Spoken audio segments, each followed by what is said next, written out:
రైతు సోదరులకు good news. Amaravati వాతావరణ శాఖ కీలక రిపోర్ట్ రిలీజ్ చేసింది.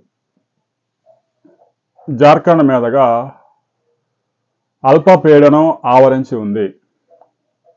ఇక వాయువ్య బంగాళాఖాతంలో ఏర్పడిన అల్పపీడనం అయితే ఒడిశా, బెంగాల్ మీదుగా బంగ్లాదేశ్ వైపు అది ప్రయాణం చేస్తూ ఉంది. దాని ప్రభావం ఆంధ్రప్రదేశ్ మీద పెద్దగా లేకపోయినా ఈ జార్ఖండ్ని ఆవరించిన ఈ ఛత్తీస్గఢ్, జార్ఖండ్ మీదుగా ఉన్నటువంటి అల్పపీడనం ఏదైతే ఉందో దీని ప్రభావంతో నైరుతి రుతుపవనాలు చురుగ్గా మారాయి.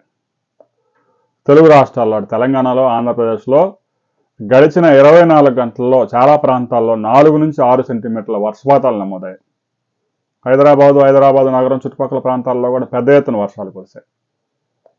తెలంగాణలో గడిచిన 24 గంటల్లో 18 జిల్లాల్లో దాదాపుగా 2 నుంచి 4 సెంటీమీటర్ల వర్షపాతాలు నమోదయ్యాయి. అక్కడక్కడ 6 సెంటీమీటర్ల వర్షపాతాలు కూడా నమోదయ్యాయి.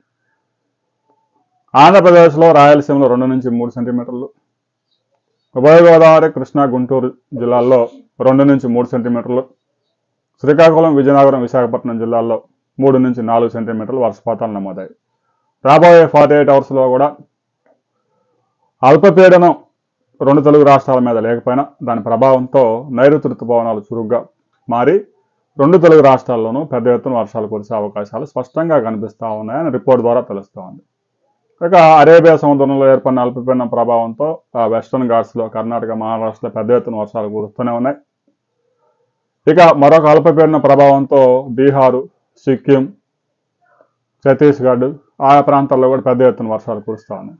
రాబోయే 48 అవర్స్లో 2 తెలుగు రాష్ట్రాల్లో ఒక మోస్తరు నుంచి చాలా ప్రాంతాల్లో ఒక మోస్తరు వర్షాలు, కొన్ని ప్రాంతాల్లో భారీ వర్షాలు కూడా నమోదయ్యే అవకాశం స్పష్టంగా కనిపిస్తూ ఉంది. రాబోయే 48 అవర్స్లో బంగాళాఖాతంలో ఒక ఉపరితల ఆవర్తనం ఏర్పడడానికి అనువైన వాతావరణం ఉందని ఇమేజెస్ ద్వారా తెలుస్తూ ఉంది. దాని గురించి మరికొంత అప్డేట్ వచ్చిన తర్వాత మనం